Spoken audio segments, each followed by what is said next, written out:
दोस्तों कैसे हैं आप लोग। आशा करता हूं आप सभी लोग अच्छे होंगे। आज हमारे पास यहां पर डीटीएच की बहुत सारी सप्लाई है जिसे हम डीटीएच एसएमपीएस या फिर डीटीएच पावर सप्लाई भी कहते हैं।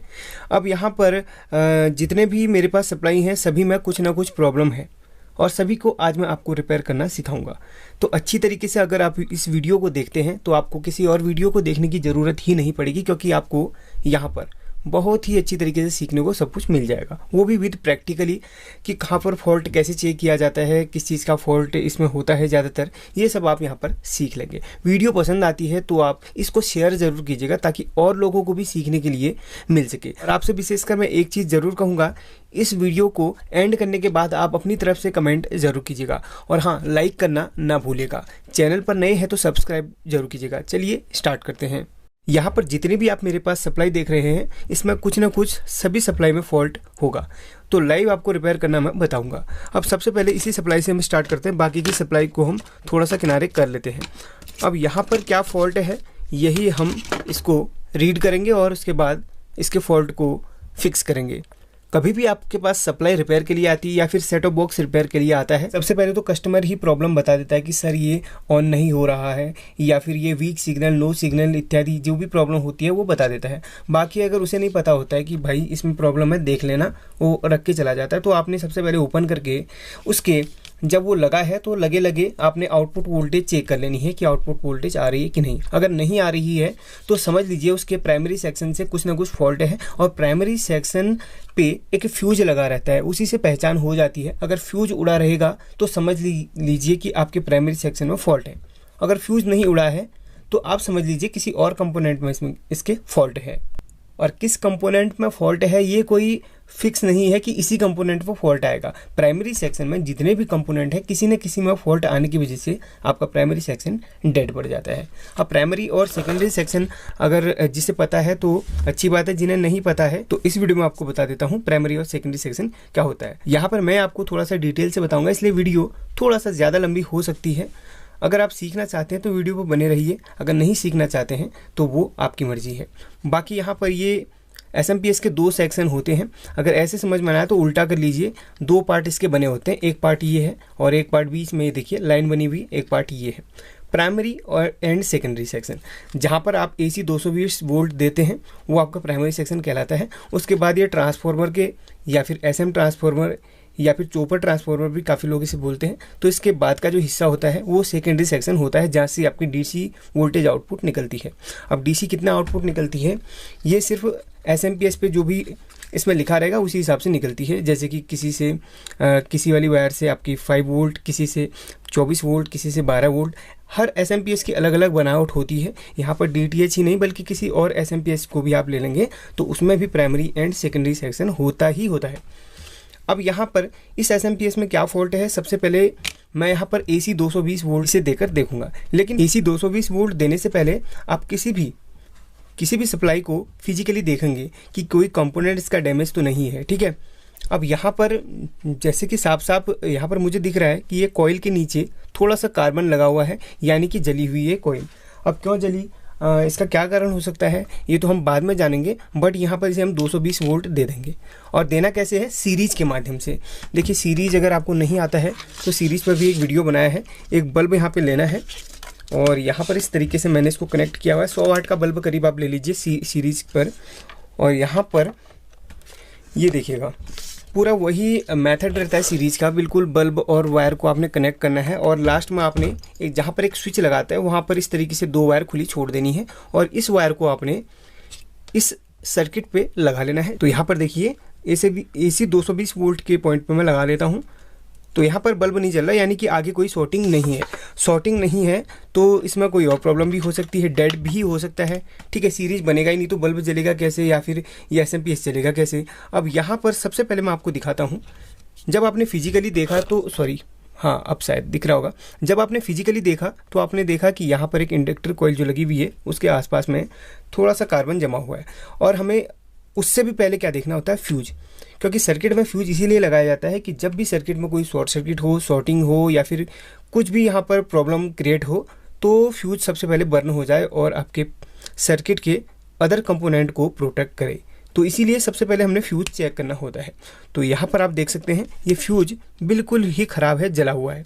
ये देखिए, आप ऐसे नहीं तो मल्टीमीटर से भी आप फ्यूज़ को चेक कर सकते हैं। इस तरीके से मल्टीमीटर को बजर की रेंज पे आप रखेंगे तो सबसे पहले आप फ्यूज़ को देखेंगे तो फ्यूज़ यहाँ पर कोई भी वैल्यू नहीं दे रहा है, ठीक है, तो फ्यूज़ आपका ख़राब है। एक बार मैं क्या करूँगा, फ्यूज़ को लगाकर फिर एक बार इस सर्किट को चालू कर लूँगा। चलिए मैं फ्यूज़ को यहाँ पर लगा लेता हूँ। अगर आपके पास ये वाला फ्यूज़ नहीं है तो आप एक छोटा सा काम कर सकते हैं, यहाँ पर कोई भी वायर को आप हल्का सा छोटा सा पतला सा वायर एक लगा लीजिए कुछ देर के लिए। हम सिर्फ यहाँ पर टेस्टिंग के टाइम पे इसको यूज़ कर रहे हैं, बाद में मैं इसको रिप्लेस करके इसकी जगह पे फ्यूज डाल दूँगा। तो यहाँ पर इस तरीके से मैं फ्यूज की जगह पे एक वायर को यहाँ पर लगा लेता हूँ ताकि ये सर्किट पूरा हो जाए। और आगे अगर सर्किट ख़राब हो तो शॉर्टिंग दे देगा, नहीं होगा तो क्या होगा, चल जाएगा। ज़्यादातर फ्यूज जो उड़ता है आपका शॉर्टिंग या फिर किसी और कंपोनेंट के ख़राब होने की वजह से उड़ता है। फाइनली यहाँ पर फ्यूज की जगह पे एक वायर को मैंने कनेक्ट कर लिया है, जैसे कि आप यहाँ पर देख सकते हैं। काफ़ी पतला वायर है, अगर आगे कोई प्रॉब्लम भी होता है तो ये उड़ जाएगा। वैसे उड़ेगा नहीं क्योंकि यहाँ पर मैं सीरीज़ के माध्यम से ही इसको मैं चला रहा हूँ। तो अब इसको मैं टेस्ट कर लेता हूँ। देखिए, तो यहाँ पर बल्ब नहीं जल रहा, शॉर्टिंग नहीं बता रहा है, एंड यहाँ पर एसएमपीएस भी चालू नहीं हुआ क्योंकि यहाँ पर जो इंडक्टर कॉइल यहाँ पर जली हुई है उसको भी हमने चेक कर लेना है, ठीक है। तो इंडक्टर कॉइल को भी एक बार हमने चेक कर लेना है। इंडक्टर कॉइल देखिए, आपको मैं बता दूं, इंडक्टर कॉइल यहाँ पर 2 भागों में बटी हुई होती है। देखिए, आपको थोड़ा सा मैं गौर करके दिखाऊं, यहाँ पर 2 कोर वाली है, यानी कि इंडक्टर कॉइल जो आपकी लगी हुई है इस रेक्टिफायर से पहले, यानी कि आपका यहाँ से 220 वोल्ट इनपुट होता है लाइव और न्यूट्रल, ठीक है। आपको मैं ट्रैक करवा के दिखा देता हूँ। मतलब यहाँ पर आपने 220 वोल्ट यहाँ पर लाइव एंड यहाँ पर न्यूट्रल, या फिर न्यूट्रल एंड लाइव यहाँ पर दे दिया, तो इन दोनों पॉइंट के माध्यम से जाता है। तो सबसे पहले यहाँ पर आपने एक वायर जो जोड़ी है ये आपका फ्यूज होते हुए सबसे पहले इस इंडक्टर कॉइल के पास में जाएगी, यानी कि यहाँ पर इंडक्टर कॉइल का एक पॉइंट है, और फिर दूसरा ये जो वायर है यहाँ पर चल जाएगा। तो इंडक्टर कॉइल जो आपके 2 भागों में बटी हुई है, एक यहाँ से यहाँ तक, एक यहाँ से यहाँ तक, यानी कि आपको एक स्केच से मैं लगा के दिखा देता हूँ। इंडक्टर कॉइल के जो 2 पार्ट बने हुए हैं, ठीक है, ये देखिए, इसके बीच में इस टाइप से लाइन में बना देता हूँ। तो 2 पार्ट हैं, एक पार्ट आपका ये यहाँ से यहाँ तक कनेक्टेड है, एक पार्ट यहाँ से यहाँ तक कनेक्टेड है, जैसे कि यहाँ पर आप देख रहे हैं। तो ये देखिएगा, इसमें 4 आपके इसकी टांगें हैं। तो एक टांग यहाँ से आई वहाँ तक, एक टांग यहाँ से आई वहाँ तक, मतलब इन दोनों पार्ट्स का कोई यहाँ पर कनेक्शन नहीं है, बस यहाँ से यहाँ तक, यहाँ से यहाँ तक इसका कनेक्शन है। अगर ये आपका ख़राब भी हो जाए तो इसकी जगह पे आप एक जंपर भी मार सकते हैं, बट जंपर मारेंगे तो आपका फिल्ट्रेशन अच्छा नहीं होगा, इसलिए हमेशा इंडक्टर कॉइल ख़राब हो जाती है। तो इंडक्टर कॉइल की जगह पे ही इंडक्टर कॉइल का ही यूज आप करिएगा। मैं कॉइल की जगह पे क्या करूँगा, एक और 2 यहाँ पर जंपर दे दूँगा फ़िलहाल, क्योंकि यहाँ पर अभी इंडक्टर कॉइल मुझे ख़राब लग रही है। उससे पहले कॉइल को चेक कर लेंगे, क्योंकि सभी कंपोनेंट को आपने चेक करना है। चलिए कॉइल को चेक कर लेते हैं। यहाँ पर कॉइल का एक कोर डैमेज है, दूसरा भी बिल्कुल डैमेज है। कॉइल कभी भी अगर सही होती है तो कैसा यहाँ पर आपको रीडिंग देगी, इसमें एक बार इसमें चेक करवा के दिखा देता हूँ, ठीक है। ये देखिएगा, इस तरीके से आपको रीडिंग दे देगी, इस तरीके से रीडिंग दे देगी अगर कॉइल सही रहेगी तो। एक कोर ये है और एक कोर ये है, इधर का कोई यहाँ पर कनेक्शन नहीं है, इधर का कोई कनेक्शन नहीं है। देखिएगा, ये देखिए, इसका भी कोई कनेक्शन आपस में नहीं रहेगा, ठीक है, समझ गए आप। तो कॉइल यहाँ पर डेड है, इसलिए यहाँ से यहाँ तक का कोई भी यहाँ पर कनेक्शन नहीं बता रही है। अब देखिए, कॉइल की जगह पे हम लोग क्या करेंगे, जंपर मार लेंगे। सबसे पहले मैं यहाँ से यहाँ तक और यहाँ से यहाँ तक एक जंपर दे देता हूँ। तो जंपर देने के बाद यहाँ पर सर्किट हमारा पूरा हो जाएगा। वैसे आपसे रिकमेंड करूँगा कि आप कॉइल की जगह सिर्फ कॉइल ही लगाएंगे, ठीक है। कॉइल को हटा के आप यहाँ पर कुछ और मत लगाइएगा, यानी कि जंपर वंपर मत मारिएगा। हाँ, चेक करने के लिए आपको दिखा रहा हूँ, जंपर से भी काम बन जाएगा, क्योंकि यहाँ पर जो कॉइल का काम होता है, स्पाइक्स वगैरह जो आपकी एसी पर आती रहती है उसको बिल्कुल ही ख़त्म करने का होता है, फिल्ट्रेशन के लिए। टोटल मिला के आप समझ लो कि फ़िल्टर करने के लिए, जैसे कैपेसिटर वोल्टेज को फ़िल्टर करता है, वैसे ही आपकी कॉइल जो है वो करंट को फ़िल्टर करती है। फ़िलहाल तो यहाँ पर मैंने जंपर दे दिया है सर्किट को पूरा करने के लिए।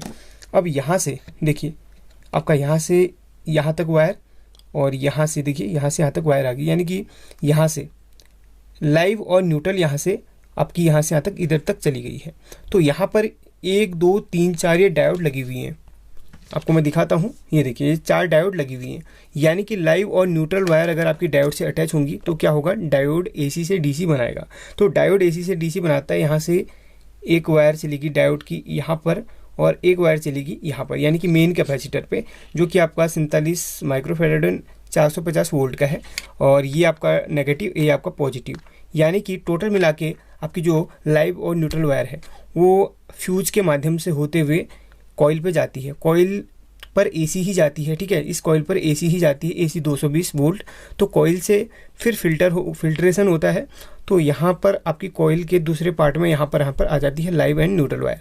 तो ये देखिए, ये डायोड के एक कोर पे लगी, ये डायोड के एक कोर पे लगी, जो रेक्टिफायर है, यहाँ पर रेक्टिफिकेशन होगा एंड यहाँ पर आपको क्या मिलेगा, तो इस पॉइंट पे नेगेटिव मिल जाएगा एंड इस पॉइंट पे रेक्टिफायर होके इस पॉइंट पे पॉजिटिव मिल जाएगा। और कैपेसिटर उसको प्योर बिल्कुल फिल्टर करके आगे इस आईसी तक भेजेगा, इस आईसी तक भेजेगा। तो एक काम मैं करूँगा, जो मेन कैपेसिटर यहाँ पर लगा हुआ है उसको भी मैं एक बार चेक करूँगा, क्योंकि जो आपकी इंडक्टर कॉइल और फ्यूज उड़ा हुआ है वो किस कारण से उड़ा हुआ है ये हमें जानना ज़रूरी है। फिलहाल यहाँ पर एक बार मैं इसको टेस्ट करवा के आपको दिखा देता हूँ। हो सकता है इसको टेस्ट करने में अगर शॉर्टिंग वॉटिंग रहेगा तो टेस्ट करने में हो सकता है यहाँ पर कोई ना कोई प्रॉब्लम आ जाए या फिर फ्यूज उड़ जाए या इंडक्टर कॉइल उड़ जाए। चलिए मैं टेस्ट करके आपको दिखा देता हूँ, 1 मिनट। ये देखिएगा बिल्कुल रेडी है एंड इस बल्ब को भी हम यहाँ पर कनेक्ट कर लेते हैं, सीरीज वाले बल्ब को। चलिए मैं लगा के आपको दिखा देता हूँ। तो यहाँ पर देख सकते हैं फुल शॉर्टिंग बता रहा है ये पॉइंट, देखिए, ये देखिएगा। अगर ये बिल्कुल सही होता, ये बिल्कुल सही होता तो फुल शॉर्टिंग नहीं बताता। अब फुल शॉर्टिंग बताने का ये मतलब है कि आगे कोई ऐसा कंपोनेंट खराब है जो कि पैरेलल पे लगा हुआ है, तो फुल शॉर्टिंग बताने लग जाता। फुल शॉर्टिंग होगा तो या तो फ्यूज उड़ेगा या तो इंडक्टर कॉइल उड़ेगा, क्योंकि ये बहुत ही नाजुक चीज़ सर्किट में बनी हुई होती है या फिर बनाई हुई होती है। अब यहाँ पर सबसे पहले जो पैरेलल पे लगी हुई चीज़ें हैं, जैसे कि आपका या तो ये डायोड भी हो सकता है ख़राब, या तो आपका ये कैपेसिटर भी ख़राब हो सकता है, या तो आपका ये वाला कैपेसिटर और आपका ये डायोड और ये आईसी भी ख़राब हो सकती है। ज़्यादातर कंडीशन में आपको बता दूं, डायोड, कैपेसिटर और आईसी से ही आपका फॉल्ट का सॉल्यूशन हो जाता है शॉर्टिंग का। अब हम स्टार्टिंग से चेक करेंगे, तो सबसे पहले चलिए मैं डायोड को ही चेक करता हूँ। इंडक्टर कॉइल की जगह हमने जंपर बांध लिया है फ़िलहाल काम चलाने के लिए, बाद में इसकी जगह पे इंडक्टर कॉइल ही लगाऊंगा। अगर इंडक्टर कॉइल नहीं लगाता हूँ तो स्पाइक्स वगैरह आएंगी, तो अच्छी तरीके से फिल्ट्रेशन नहीं होगा, बाद में प्रॉब्लम बन सकती है, ठीक है। अब यहाँ पर डायोड को, चारों डायोड को आपने जो रेक्टिफायर में लगे हुए उनको चेक करना है, मल्टीमीटर को बजर की रेंज पे रख के। डायोड के एक तरफ से वैल्यू आती है और एक तरफ से वैल्यू नहीं आती है, ये डायोड का जो है सिद्धांत होता है। तो डायोड को जब भी आप चेक करते हैं तो एक तरफ से वैल्यू आनी चाहिए। तो यहाँ पर डायोड शॉर्टिंग बता रहा है, देखिए डायोड शॉर्टिंग बता रहा है, ये देखिए दोनों तरफ से वैल्यू आती है और दोनों तरफ से शॉर्टिंग बता रहा है, तो समझ लीजिए आपका डायोड ख़राब है। एक डायोड ये ख़राब बता रहा है, दूसरा एक्यूरेट वैल्यू दे रहा है, ठीक है, ये ठीक है, एक तरफ से वैल्यू दे रहा है एक तरफ से नहीं दे रहा है। एंड ये वाला ये भी ठीक लग रहा है क्योंकि इधर से वैल्यू नहीं आई है और इस तरफ से यहाँ पर वैल्यू आ रही है, ठीक है, ये डायोड ठीक है। एंड ये वाला, तो ये आपका शॉर्ट बता रहा है डायोड, एक सबसे लास्ट वाला, एक सबसे इस तरफ लास्ट वाला, ये शॉर्ट बता रहा है, शॉर्ट बता रहा है और शॉर्ट है, इसमें 2 डिफरेंस है।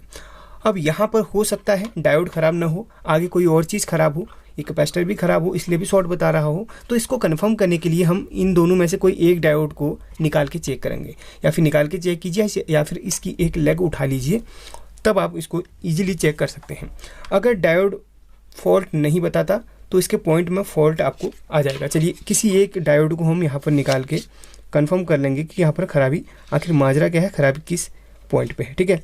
इसकी हमने एक लेग यहाँ पर उठा ली है, 1 मिनट, इस तरीके से इसकी एक लेग हमने उठा ली है। अब यहाँ पर इस डायोड को हम चेक करेंगे। अगर सर्किट में लगे आप चेक करेंगे तो शॉर्टिंग किसी और चीज़ की वजह से भी बता सकता है, किसी और कंपोनेंट की वजह से भी बता सकता है। यहाँ पर आपको मल्टीमीटर भी दिखना चाहिए एंड डायोड भी दिखना चाहिए।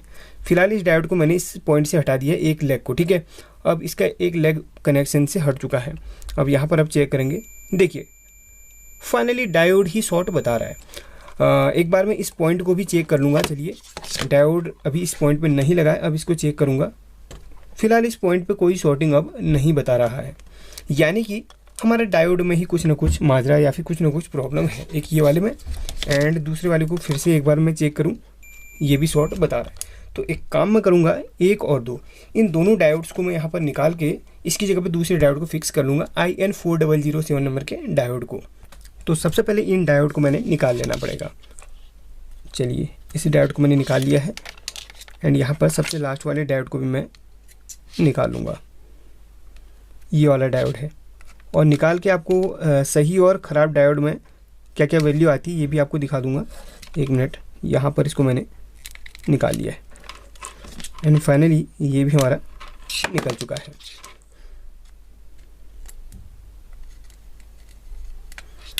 अब यहाँ पर इन दोनों डायोड को एक बार मैं फिर से आपको चेक करवा के दिखा देता हूँ। ये देखिएगा, ये देखिए ये फुल शॉर्ट बता रहा है, दोनों तरफ से शॉर्ट बताएगा ये और दूसरा भी। और जो हमारा सही डायोड है वो क्या वैल्यू देता है आपको दिखाता हूँ। ये IN4007 नंबर के डायोड हैं। 2 डायोड में बाहर कर लेता हूँ निकाल के, ठीक है। अब यहाँ पर मैं आपको चेक करवा के दिखा देता हूँ।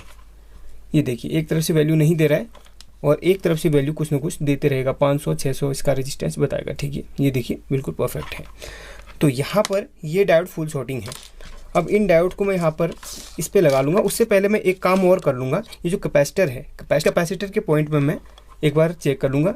अगर शॉर्टिंग आएगी तो हो सकता है कोई और चीज़ भी इसमें ख़राब हो। फिलहाल इसमें कोई शॉर्टिंग नहीं है, तो कैपेसिटर के पॉइंट में आपको शॉर्टिंग नहीं आनी चाहिए, ये आप हमेशा ध्यान रखिएगा।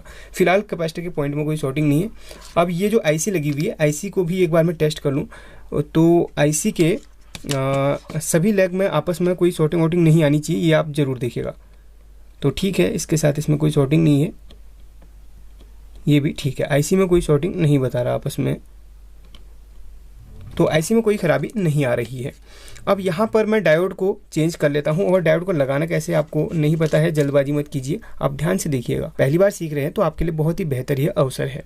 ये देखिए डायोड में यहाँ पर जो प्रिंटेड सर्किट बोर्ड है, यहाँ पर इस तरीके से निशान बना हुआ है और डायोड में एक तरफ सिल्वर पट्टी होती है, तो उसकी पोजीशन ऐसे आपने रखनी है, वैसे ही वहाँ पर उसको रख लेता हूँ। तो जल्दी से मैं क्या करता हूँ, दोनों डायोड को रिप्लेस मार देता हूँ। तो यहाँ पर देखिएगा बिल्कुल ऐसे मैंने इसकी पोजीशन को रख लिया है। पहली डायोड हमारी ये है एंड दूसरी डायोड हमारी ये वाली है, ठीक है। अब यहाँ पर इनकी सोल्डरिंग में कर लेता हूँ। तो चलिए इसकी सोल्डरिंग अब कर लेते हैं। चलिए कट क्या करूँ, वीडियो को आपको लगातार दिखाते रहता हूँ। जिन्हें आता नहीं है वो देख लीजिएगा, बाकी लोग स्किप कर सकते हैं। यहाँ पर आपने पेस्ट लगा लेना है, थोड़ा सा, थोड़ा इधर और थोड़ा इधर, ताकि आपकी सोल्डरिंग है मजबूत बनी रहे। ये आपने ध्यान हमेशा रखना है। तो चलिए अब इसमें सोल्डरिंग कर लेते हैं। तो फाइनली इसकी भी हमने सोल्डरिंग कर ली है। अब हमारा नेक्स्ट स्टेप क्या रहेगा, अब हमारा नेक्स्ट स्टेप है इसको चेक करने का।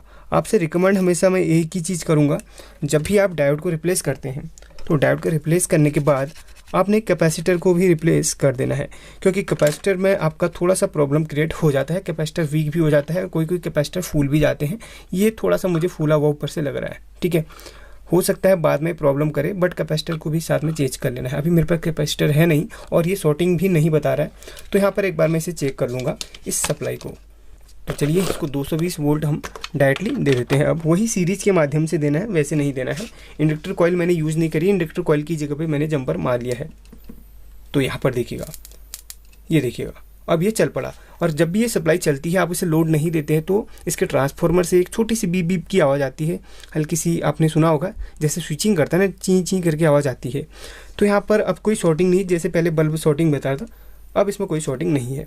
तो अब इसकी मैं आउटपुट भी चेक कर लेता हूँ। चलिए पहले इसको बंद कर लूँ और इसको मैं यहाँ पर सोल्डरिंग करके इसकी आउटपुट आपको चेक करवा देता हूँ। और वैसे ही अदर मैं SMPS सभी को आपको यहाँ पर बता दूंगा किस तरीके से आपने रिपेयर करने हैं। चलिए यहाँ पर इसको मैं सोल्डरिंग मार दूँ, उसके बाद आपको आउटपुट चेक करवा लेता हूँ, ताकि सभी लोगों के मन में जो कन्फ्यूजन है, आपने चेक नहीं करवाया भी बोलते बहुत लोग, तो उनको मैं चेक करवाना बता देता हूँ, चेक करवा के दिखा देता हूँ। बिल्कुल ट्रांसपेरेंसी रहनी चाहिए। तो चलिए फाइनली ये सोल्डरिंग हो चुका है और यहाँ पर हमारे आउटपुट के पॉइंट हैं और यहाँ पर अच्छी तरीके से देख लेता हूँ, कोई आपस में अटैच नहीं होनी चाहिए। चलिए ऑन करवा के आपको आउटपुट चेक करवा देता हूँ। तो यहाँ पर DC 200 की रेंज पे रख लिया है और इसको मैं कर लूँगा ग्राउंड। ग्राउंड बोले तो यहाँ से दूसरे नंबर का और यहाँ से दूसरे नंबर का ग्राउंड होता है, जैसे कि आपको पता होगा आउटपुट में। तो जहाँ पे GND लिखा है वो भी आपका ग्राउंड ही है, ठीक है, उसी को ग्राउंड या फिर नेगेटिव बोलते हैं। यहाँ से हम स्टार्ट करेंगे। ये 5.3 इसमें वोल्ट बता रहा है क्योंकि यहाँ पर ये 5 वोल्ट का पॉइंट है। एंड ये ग्राउंड का है। ये वाला कितने वोल्ट का है, ये आपका 24 वोल्ट का है। और ये आपका 12 वोल्ट का, इसमें 15 बता रहा है। हमेशा आप बिना लोड के ही चेक करेंगे तो ज़्यादा वोल्टेज आपको दिखाएगा। एंड सबसे लास्ट में 3.3 समथिंग वोल्ट रहता है, इसमें ज़्यादा दिखाएगा जब तक इसको लोड में ना लगाएं। चलिए अब आपको एक कार्ड चला के भी दिखा देता हूँ, तब आपको कंफर्म हो पाएगा। एक कार्ड बोले तो यहाँ पर एक कार्ड और एक सप्लाई एक डिस्प्ले मैंने यहाँ पर तैयार रखी हुई है। अब यहाँ पर अगर ये कार्ड सही, हाँ बिल्कुल सही है, तो यहाँ पर ऑन बता रहा है, बिल्कुल परफेक्ट है। चलिए ऑन हो गया। एंड यहाँ पर आपको जो 3.3 वोल्ट में ज़्यादा बता रहा था, अब यहाँ पर एक्यूरेट बताएगा क्योंकि मैंने आपको कहा था ना बिना लोड के ये कम बताया था। अब लोड आ गया है तो लोड में यहाँ देखिए 3.3 बताएगा। आपने बिल्कुल लाइव देख लिया है, कोई भी प्रॉब्लम अब नहीं है। ये कार्ड हमारा ये सप्लाई हमारी रिपेयर हो चुकी है। इसको मैं ऑफ़ करता हूँ। और आपको मैं एक ही चीज़ हमेशा फिर से बोलूँगा, अगर इसमें इंडक्टर कॉइल आपका फटा हुआ है तो मेरी तरह यहाँ पर जंपर मार सकते हैं, बट जंपर मारना सेफ़ नहीं है क्योंकि बहुत लोग बोलेंगे कमेंट करके कि सर आपने जंपर मार के बता दिया, इंडक्टर कॉइल तो चेंज किया ही नहीं। भाई यहाँ पर किसी और सप्लाई का भी मैं लगा सकता हूँ, बट आपको मैं बोलूँगा कि आप लगा लीजिएगा। मैं बाद में इसमें इंडक्टर कॉइल लगा लूँगा किसी और ख़राब सप्लाई की। तो यहाँ पर इंडक्टर कॉइल लगा लीजिएगा, फिर से आपको बोल रहा हूँ लगा लीजिएगा। काम वैसे भी बन जाएगा, बट लगा लीजिएगा फिल्ट्रेशन के लिए, फिल्टर अच्छा होगा इसीलिए, क्योंकि इंडक्टर कॉइल एसी में जो स्पाइक्स आती हैं उसको ख़त्म करने में हेल्प करता है। अगर आपके पास नहीं है तो इस इमरजेंसी सिचुएशन में आप ऐसे जंपर करके कर सकते हैं। बाद में फ्यूज और इंडक्टर कॉइल डाल दूंगा। तो चलिए इसको हम स्किप करते हैं एंड नेक्स्ट सप्लाई की ओर को चलते हैं, उसमें क्या ख़राबी है। ये सप्लाई हमारे पास ये भी रिपेयर होने के लिए आई हुई है। अब इसमें क्या ख़राबी है वो भी देख लेते हैं, क्योंकि सबसे पहले जब भी आप सप्लाई देखते हैं तो उसमें आपको जो फिजिकली रूप से कोई भी चीज़ ख़राब लगती है तो उन्हें रिप्लेस करना होता है।